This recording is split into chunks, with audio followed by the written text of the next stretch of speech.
ఈరోజు మన మెదక్ జిల్లాలో ప్రజాపాలన ప్రజా విజయోత్సవం అనేది మనం జరుపుకోవడం స్టార్ట్ చేయడం.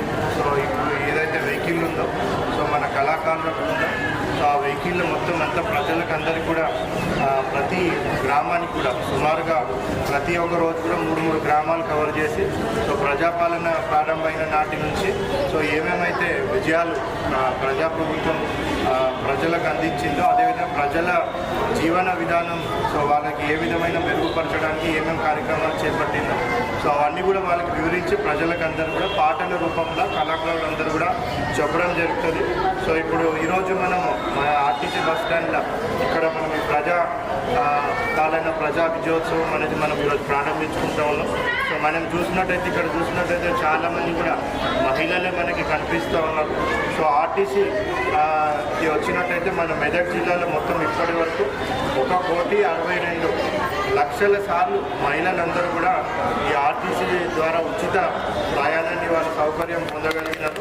సో దాని ద్వారా ప్రభుత్వం సుమారుగా 53,84,00,000 రూపాయలు కూడా ఖర్చు చేసి మహిళలకు అందరికీ కూడా ఉచిత ఆర్టీసీ ప్రయాణం కూడా అందించడం జరిగింది. కార్యక్రమం ద్వారా 200 యూనిట్ల వరకు ఉచిత విద్యుత్ సుమారుగా 1,25,000 మందికి కూడా ప్రభుత్వం అందించింది. సో వాళ్ళందరికీ దాన్ని కూడా 31 కోట్లు 31 కోట్ల సబ్సిడీ కూడా వాళ్ళందరికీ కూడా అందించడం జరిగింది. రైతు భరోసా ద్వారా 2,63,000 రైతులకు సుమారుగా 194 కోట్ల రూపాయలు ఖర్చు చేసి రైతు భరోసా పథకం వాళ్ళందరూ కూడా 5,000 రూపాయలు చొప్పున యాసంగికి వాళ్ళందరూ కూడా అందించడం జరిగింది. అదే మనము రైతు రుణమాఫీ 2 లక్షల వరకు చూసుకున్నట్టయితే 82,000 మందికి సుమారుగా 604 కోట్ల రూపాయల రైతు రుణమాఫీ కూడా ప్రభుత్వం అందించడం జరిగింది. అదేవిధంగా ఎంప్లాయ్మెంట్ డిపార్ట్మెంట్ నుంచి ఎంప్లాయ్మెంట్ కార్డ్స్, అదేవిధంగా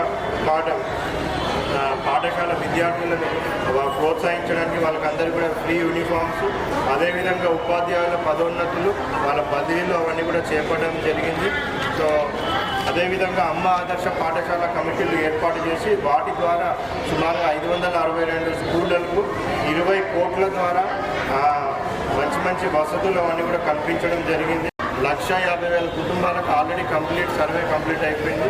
ఇంకొక 4-5 రోజులలో 2,22,000 మందికి కుటుంబాలకు కూడా 100% కంప్లీట్గా సర్వే చేసుకొని దాని ద్వారా కూడా ప్రభుత్వ సంక్షేమ పథకాలు ఇంకా మెరుగుగా ఇంకా మంచిగా ఎఫిషియెంట్ వేగా పబ్లిక్ ఏ విధంగా అందించవచ్చు అనేది కూడా సర్వే మనకు ఉపయోగపడుతుంది. అందుకనే సమూహ కుటుంబ సర్వే కూడా ఇప్పుడు ప్రారంభించి అది కూడా మనం తొందరగానే కంప్లీట్ చేసుకోబోతున్నాం.